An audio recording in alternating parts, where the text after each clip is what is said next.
అందరికీ నమస్కారం. నా పేరు రాజ్ కుమార్. మునుగోడు నియోజకవర్గం, మునుగోడు మండలం, కొంపేలి గ్రామం, జిల్లా నల్గొండ.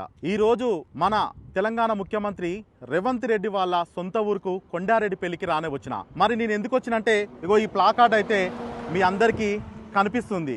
నేను చెప్పేది ఏంటంటే, దాదాపుగా మన కోమటిరెడ్డి రాజగోపాల్ రెడ్డికి మంత్రి పదవి ఇవ్వాలని చెప్పి సొంత ఊరు మన రేవంత్ రెడ్డి వాళ్ళ ఇంటి ముందర దీక్ష చేయాలనుకుంటున్నా.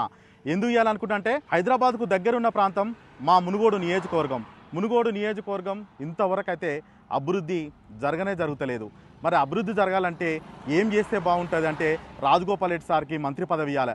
ఆనాడు ఉప ఎన్నికలలో వచ్చినప్పుడు గిట్ట రాజీనామా చేస్తే కొండారెడ్డి పెళ్లిలా ముఖ్యమంత్రి ఏ విధంగా ఇలా రాష్ట్ర వ్యాప్తంగా వాళ్ళ ఊరికి పేరెట్ట తెచ్చిండో, మా మునుగోడు నియోజకవర్గానికి గిట్ట ప్రపంచ దేశాలన్నీ, తెలంగాణ ప్రభుత్వం కానీ అన్నీ మా మునుగోడు నియోజకవర్గంలో ఉప ఎన్నికలలో వచ్చి ఆ రోజు మా ఘనత దారుకున్నది.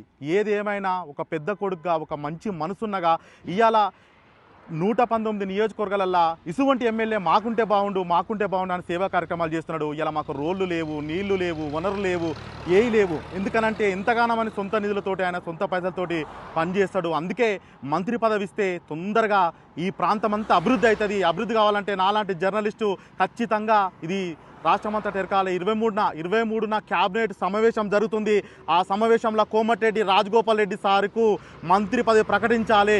మంత్రి పదవి ప్రకటిస్తే రోడ్లు కానీ, నీళ్లు కానీ, వ్యవస్థ కానీ అంత మంచిగా ఉంటుంది. డిగ్రీ కాలేజ్ కానీ, ఇంటర్ కానీ ఇలాంటి వ్యక్తికి మంత్రి పదవి ఇస్తే చాలా బాగుంటుంది. ఆ రోజు మీరే చెప్పారు. మీరు ఏమని చెప్పారంటే, మీ మంత్రి పదవి ఇస్తామని చెప్తే బీజేపీ నుంచి కాంగ్రెస్లోకి వచ్చిండు. ఆయన రాగానే జోష్ అంతా పెరిగింది. అప్పుడు అధికారంలోకి వచ్చినాక ఎంపీని గెలిపించుకోమన్నారు. దగ్గరుండి సొంత తమ్ముడు లెక్క ఎంపీని గెలిపించుకున్నాడు.